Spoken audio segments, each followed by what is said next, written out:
CM Siddaramaiah ವಿರುದ್ಧದ ಮುಡಾ ಅಕ್ರಮ site ಕೇಸ್ಗೆ ಸಂಬಂಧಪಟ್ಟ ಹಾಗೆ ರಾಜ್ಯಪಾಲರಿಗೆ ಪ್ರಾಸಿಕ್ಯೂಷನ್ಗೆ ನೀಡೋಕೆ ಕಾನೂನು ತೊಡಕಿದೆ. ಪ್ರಾಸಿಕ್ಯೂಷನ್ ಕಾನೂನು ಈ ಬಗ್ಗೆ ಹೇಳುವುದಾದ್ರೂ ಏನ್ ಹಾಗಾದ್ರೆ? ಟಿಜೆ ಅಬ್ರಾಹಂ ಸ್ಯಾಂಕ್ಷನ್ನ ಕೇಳಿ 3 ಮಾದರಿ ಸ್ಯಾಂಕ್ಷನ್ನ ಕೇಳಿ ಗವರ್ನರ್ಗೆ ಪತ್ರವನ್ನ ಬರೆದಿದ್ದಾರೆ. ಈ 3 ಸ್ಯಾಂಕ್ಷನ್ ನೀಡೋಕೆ ಗವರ್ನರ್ಗೆ ಕಾನೂನು ತೊಡಕಿದೆ.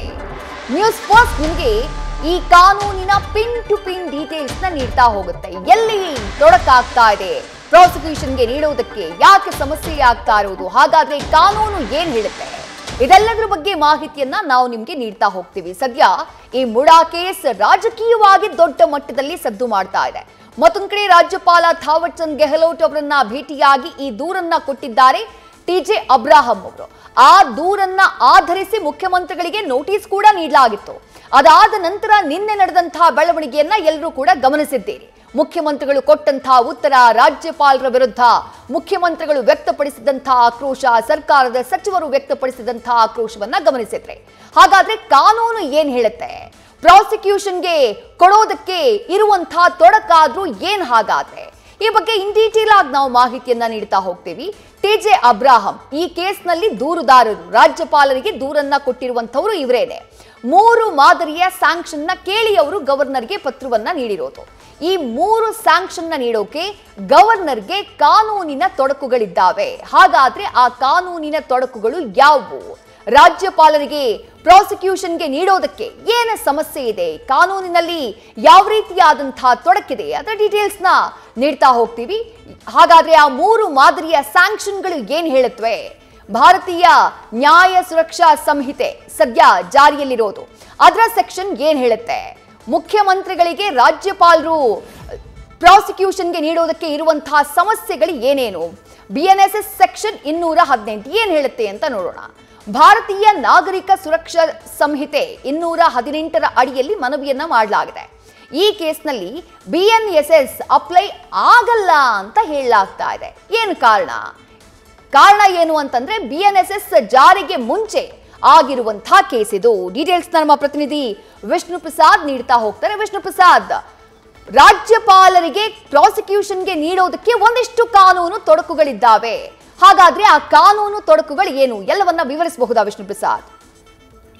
ಖಂಡಿತ ವಿದೇಶ್. ಈಗ ಟಿಜೆ ಅಬ್ರಾಹಂ ಅವರು ಅಪ್ಲಿಕೇಶನ್ ಅಲ್ಲಿ ಕೇಳಿರುವಂತದ್ದು 3 ಅಂಶಗಳನ್ನ ಕೇಳಿದ್ದಾರೆ. ಮೊದಲನೇದಾಗಿ ಅವ್ರು ಕೇಳ್ತಿರುವಂತದ್ದು ಬಿಎನ್ಎಸ್ಎಸ್ 218 ಅಡಿಯಲ್ಲಿ ಒಂದು ಕೇಳ್ತಾರೆ ಸ್ಯಾಂಕ್ಷನ್.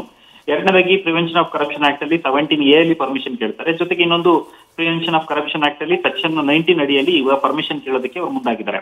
ಸಾಮಾನ್ಯವಾಗಿ ಬಿಎನ್ಎಸ್ಎಸ್ ಅಲ್ಲಿ ಕೇಳುವಂತ ಸಂದರ್ಭದಲ್ಲಿ 218 ಈ ಸೆಕ್ಷನ್ ಅಲ್ಲಿ ಸ್ಪಷ್ಟವಾಗಿ ಹೇಳುತ್ತೆ ಅಂತಂದ್ರೆ, ಈ ಬಿಎನ್ಎಸ್ಎಸ್ ಜಾರಿ ಬಂದಾಗಲೇ ಹೇಳಿರುವಂತದ್ದು ಇದು ಕೇವಲ ಪ್ರಾಸ್ಪೆಕ್ಟಿವ್ ಆಗಿರುವಂತದ್ದು, ಅಂದ್ರೆ ಮುಂದಕ್ಕೆ ಅಪ್ಲೈ ಆಗುತ್ತೆ, ಹಿಂದೆ ಆಗಿರುವಂತಹ ಪ್ರಕರಣಗಳಿಗೆ ಅಪ್ಲೈ ಆಗೋದಿಲ್ಲ ಅನ್ನೋದು ಮೊದಲನೇ ಅಂಶ. ಎರಡನೇದಾಗಿ ಇನ್ನೊಂದು ವಿಶೇಷ ಏನಾದ್ರು ಗಮನಿಸೋದಾದ್ರೆ, ಈ ಒಂದು ಸೆಕ್ಷನ್ ಅಲ್ಲಿ ಅವರು ಪ್ರಾಸಿಕ್ಯೂಷನ್ ಸ್ಯಾಂಕ್ಷನ್ ಕೊಡಬೇಕು ಅಂತಂದ್ರೆ ಇಲ್ಲಿ ಇನ್ವೆಸ್ಟಿಗೇಷನ್ ಸ್ಯಾಂಕ್ಷನ್ ಕಡ್ಡಾಯವಾಗಿ ತೆಗೆದುಕೊಂಡಿರಬೇಕು. ಇನ್ವೆಸ್ಟಿಗೇಷನ್ ಆದಂತಹ ಬಳಿಕ ಅಷ್ಟೇ ತನಿಖಾಧಿಕಾರಿ ಇಲ್ಲಿ 218 ಅಡಿಯಲ್ಲಿ ಇದನ್ನ ಕೇಳೋದಕ್ಕೆ ಅವಕಾಶ ಇರುವಂತದ್ದು. ಮತ್ತೆ ಇದನ್ನ ಕೊಡುವಂತಹ ವಿಚಾರ ಇಲ್ಲಿ ಪ್ರಸಂಗವೇ ಬರೋದಿಲ್ಲ ಅನ್ನೋದು ಒಂದ್ ಕಡೆ ಆಗುವಂಥದ್ದು. ಎರಡನೇದಾಗಿ prevention of corruption act section 17A ಅಡಿಯಲ್ಲಿ ಒಂದು ಮನವಿ ಸಲ್ಲಿಸುವಂತಹ ಕೆಲಸವನ್ನು ಮಾಡಿದ್ದಾರೆ. ಈ ಒಂದು ಇನ್ವೆಸ್ಟಿಗೇಷನ್ ಸ್ಯಾಂಕ್ಷನ್ ಪಡಿಬೇಕು ಅಂತಂದ್ರೆ ಪ್ರಕರಣವನ್ನ ಅನುಮತಿ ಕೋರುವಂತಹ ವೇಳೆಯಲ್ಲಿ ರಾಜ್ಯಪಾಲರಿಗೆ ಇದು ಅಡ್ಡಿ ಆಗುತ್ತೆ. ಕಾರಣ ಏನಂತಂದ್ರೆ ಈ ಪ್ರಕರಣದಲ್ಲಿ ಸೀರೀಸ್ ಆಫ್ ಅಫೆನ್ಸ್ ಆಗಿರುವಂತದ್ದು, ಅಂದ್ರೆ 17B ಅಲ್ಲಿ ಇದಕ್ಕೆ ಸ್ಪಷ್ಟನೆ ಕೊಡ್ತಾರೆ. ಯಾವಾಗ ಕ್ರೈಮ್ ನಡೆದಿತ್ತು ಆ ವೇಳೆಯಲ್ಲಿ ಯಾರು ಸಕ್ಷಮ ಪ್ರಾಧಿಕಾರಿ ಇದ್ರು ಅವರ ಅನುಮತಿ ಬೇಕು ಅಂತೇಳಿ. ಇನ್ನ ಈ ಪ್ರಕರಣದ ಕ್ರೈಮ್ ಬಗ್ಗೆ ನಾವು ನೋಡಬಹುದು ಉದ್ದೇಶ, ಮೊದಲನೇದಾಗಿ 2004ರಲ್ಲಿ ಖರೀದಿ ಮಾಡಿದಂತ ಆರೋಪ ಬರುತ್ತೆ. ಆಗ ಸಿದ್ದರಾಮಯ್ಯ ಕೇವಲ ಅವರು DCM ಆಗಿರ್ತಾರೆ. ಅವರ ಕಾಂಪಿಟೆಂಟ್ ಅಥಾರಿಟಿ ಗವರ್ನರ್ ಮಾತ್ರ ಅಲ್ಲದೆ ಸ್ಪೀಕರ್ ಸಹ ಇದ್ರು. ಹೀಗಾಗಿ ಸ್ಪೀಕರ್ ಮುಂದೆ ಕೂಡ ಅರ್ಜಿಯನ್ನು ಸಲ್ಲಿಸುವಂತಹ ಪರಿಸ್ಥಿತಿ ಇರಬೇಕಿತ್ತು, ಆದ್ರೆ ನೇರವಾಗಿ ಗವರ್ನರ್ಗೆ ಸಲ್ಲಿಸಿದ್ದಾರೆ. ಹೀಗಾಗಿ ಇದು ಒಂದು ಕಾನೂನಿನಲ್ಲಿ ಒಂದಷ್ಟು ತಿಕ್ಕಾಟ ಶುರುವಾಗುವಂತ ಸಾಧ್ಯತೆ ಇದೆ. ಅದಲ್ಲದೆ ಆ ಸಂದರ್ಭದಲ್ಲಿ ಸಿದ್ದರಾಮಯ್ಯ ಅವರು DCM ಆಗಿದ್ರು. ಅವರಿಗೆ ಅರ್ಬನ್ ಡೆವಲಪ್ಮೆಂಟ್ ನ ಇಲಾಖೆಯ ಬಗ್ಗೆ ಅವರಿಗೆ ಯಾವುದೇ ರೀತಿ ಅಧಿಕಾರ ಕೊಟ್ಟಿರಲಿಲ್ಲ, ಅದರ ಇನ್ಚಾರ್ಜ್ ಕೂಡ ಅವ್ರು ಇರ್ಲಿಲ್ಲ. ಹಾಗಾಗಿ ಅವರ ವಿರುದ್ಧ ಯಾವುದೇ ನೇರವಾದಂತಹ ಸಾಕ್ಷಿ ಇಲ್ಲ ಅನ್ನುವಂಥದ್ದು ಒಂದ್ ಕಡೆ ಇರುವಂತದ್ದು. ಇನ್ನೊಂದು ಪ್ರಮುಖವಾದಂತಹ ಅಂಶ ಅಂದ್ರೆ 2010ರಲ್ಲಿ ಈ ಜಾಗವನ್ನ ಗಿಫ್ಟೀಡ್ ಮಾಡಿದಂತಹ ಆರೋಪ ಕೇಳಿ ಬರುತ್ತೆ. ಆದ್ರೆ ಗಿಫ್ಟೀಡ್ ಮಾಡುವಂತ ಸಂದರ್ಭದಲ್ಲಿ ಸಿದ್ದರಾಮಯ್ಯ ಅವರು ಆ ಸಂದರ್ಭದಲ್ಲಿ ವಿರೋಧ ಪಕ್ಷದ ನಾಯಕರಾಗಿದ್ರು. ಅವಾಗ ವಿರೋಧ ಪಕ್ಷದ ನಾಯಕರ ಜವಾಬ್ದಾರಿ ಕಾಂಪಿಟೆಂಟ್ ಅಥಾರಿಟಿ ಬರೋದು ಕೇವಲ ಸ್ಪೀಕರ್ಗೆ, ಇಲ್ಲಿ ಗವರ್ನರ್ಗೆ ಕಾಂಪಿಟೆಂಟ್ ಅಥಾರಿಟಿ ಬರೋದಿಲ್ಲ. ಇನ್ನೊಂದು 2022ರಲ್ಲಿ ಈ ಜಾಗಕ್ಕೆ ಪರ್ಯಾಯವಾಗಿ ಅಲಾಟ್ಮೆಂಟ್ ಆಗಿ ಸೈಟ್ ಅನ್ನು ಕೇಳುವಂತ ಕೆಲಸ ಆಗುತ್ತೆ, ಸೈಟ್ ಅನ್ನು ಪಡ್ಕೊಂಡಿದ್ದಾರೆ ಅನ್ನೋ ಒಂದು ಆರೋಪ ಇರುವಂತದ್ದು. ಆದ್ರೆ ಆ ವೇಳೆಯಲ್ಲಿ ಸಿದ್ದರಾಮಯ್ಯ ಅವರು ಕೇವಲ MLA ಆಗಿದ್ರು. ಯಾವುದೇ ಸಿಎಂ ಆಗಲಿ ಸಚಿವ ಸ್ಥಾನವನ್ನು ಅವ್ರು ಹೊಂದಿರಲಿಲ್ಲ. ಹಾಗಾಗಿ ಅಂದಿನ ಕಾಂಪಿಟೆಂಟ್ ಅಥಾರಿಟಿ ಬರುವಂತದ್ದು ಸ್ಪೀಕರ್ಗೆ ಮಾತ್ರ. ಇಲ್ಲಿ ಗವರ್ನರ್ಗೆ ಅಲ್ಲಿ ಕಾಂಪಿಟೆಂಟ್ ಅಥಾರಿಟಿ ಬರೋದಿಲ್ಲ. ಹೀಗಾಗಿ ಸೆಕ್ಷನ್ 17A ಸ್ಪೀಕರ್ ಅವರಿಗೆ ಈ ಒಂದು ಇನ್ವೆಸ್ಟಿಗೇಷನ್ ಪ್ರಾವಿಷನ್ ಕೊಡೋದಕ್ಕೆ ಅವಕಾಶವೇ ಇಲ್ಲ ಅನ್ನುವಂಥದ್ದು ಕಾನೂನು ಹೇಳುತ್ತೆ. ಇನ್ನೊಂದು ಪ್ರಮುಖವಾದಂತ ಅಂಶ ನಾವು ಗಮನಿಸಿದ್ರೆ, ಇಲ್ಲಿ prevention of section corruption act ಅಲ್ಲಿ ಸೆಕ್ಷನ್ 19 ಅಡಿಯಲ್ಲಿ ಮನವಿ ಸಲ್ಲಿಸಿದ್ರೆ ಇಲ್ಲಿ ಕೇಳುವಂತದ್ದು ಏನಂತಂದ್ರೆ ಪ್ರಾಸಿಕ್ಯೂಷನ್ ಅನುಮತಿ ಕೇಳುವಂಥದ್ದು. ಇಲ್ಲಿ ಪ್ರಾಸಿಕ್ಯೂಷನ್ ಅನುಮತಿ ಕೇಳಬೇಕು ಅಂತಂದ್ರೆ ಇದೇ ಸೆಕ್ಷನ್ ಅಲ್ಲಿ ಸ್ಪಷ್ಟವಾಗಿ ಹೇಳುತ್ತೆ, ಪ್ಯಾರಾಗ್ ನಂಬರ್ 5 ಅಲ್ಲಿ ಯಾವುದಾದ್ರೂ ಒಬ್ಬ ಪೊಲೀಸ್ ಅಧಿಕಾರಿ ತನಿಖಾ ಸಂಸ್ಥೆ ಮಾತ್ರ ಈ ಒಂದು ಪ್ರಾಸಿಕ್ಯೂಷನ್ ಸ್ಯಾಂಕ್ಷನ್ ಪಡೆದುಕೊಳ್ಳೋದಕ್ಕೆ ಅವಕಾಶ ಇದೆ, ಕಾನೂನಲ್ಲಿ ಕೇಳೋದಕ್ಕೆ ಅವಕಾಶ ಇರುವಂತದ್ದು. ಇಲ್ಲಿ TJ ಅಬ್ರಹಾಂ ಅವರು ಅರ್ಜಿಯನ್ನ ಮಾನ್ಯತೆನೆ ಕಳೆದುಕೊಳ್ಳುತ್ತೆ ಅನ್ನುವಂಥದ್ದನ್ನ ಸ್ವತಃ ಈಗ ಇಲ್ಲಿ ಅದರಲ್ಲಿ ಪ್ರಮುಖವಾಗಿ ಸರ್ಕಾರದ ಪರ ವಕೀಲರು ಈ ಒಂದು ಅಂಶಗಳನ್ನ ಈಗ ನಮ್ಮ ಮುಂದೆ ಇಡುವಂತ ಕೆಲಸವನ್ನು ಮಾಡ್ತಿದ್ದಾರೆ. ಈ ಮೂಲಕ ನೋಡೋದಾದ್ರೆ ಎಲ್ಲೋ ಒಂದ್ ಕಡೆ ಪ್ರಕರಣದಲ್ಲಿ ಗವರ್ನರ್ಗೆ ಈ ಒಂದು ಕೇಸ್ ನಲ್ಲಿ ಮೊದಲನೇದಾಗಿ 218 BNSS ಇರ್ಬೋದು, 17A ಇನ್ವೆಸ್ಟಿಗೇಷನ್ ಸ್ಯಾಂಕ್ಷನ್ ಇರ್ಬೋದು, ಜೊತೆಗೆ 19 ಅಲ್ಲಿ ಇರುವಂತಹ ಪ್ರಾಸಿಕ್ಯೂಷನ್ ಸ್ಯಾಂಕ್ಷನ್ ಏನಿದೆ, ಈ ಮೂರನ್ನು ಕೂಡ ಕೊಡೋದಕ್ಕೆ ಸಾಕಷ್ಟು ತೊಳಲಾಟಗಳಿರುವಂತದ್ದು. ಒಂದು ವೇಳೆ ಕೊಟ್ಟರು ಕೂಡ ಇದಕ್ಕೆ ಸಂಬಂಧಪಟ್ಟಂತೆ ಹೈಕೋರ್ಟ್ ನಲ್ಲಿ ಚಾಲೆಂಜ್ ಮಾಡೋದಕ್ಕೆ ಎಲ್ಲಾ ರೀತಿಯ ವ್ಯವಸ್ಥೆಯನ್ನ ಈಗ ಸಿದ್ದರಾಮಯ್ಯ ಪರ ವಕೀಲರು ಮಾಡ್ಕೊಂಡಿದ್ದಾರೆ. ಮತ್ತೆ ಚಾಲೆಂಜ್ ಮಾಡುವಂತ ಸಂದರ್ಭದಲ್ಲಿ ಇಲ್ಲಿ ಗವರ್ನರ್ಗೆ ಅಧಿಕಾರವೇ ಇಲ್ಲ ಅನ್ನೋ ಒಂದು ಅಂಶವನ್ನ ಅವರು ಮೊದಲನೇದಾಗಿ ಪಾಯಿಂಟ್ ಔಟ್ ಮಾಡೋದಕ್ಕೂ ಕೂಡ ಎಲ್ಲ ಪ್ಲಾನ್ ನಡೆಸ್ಕೊಂಡಿದ್ದಾರೆ.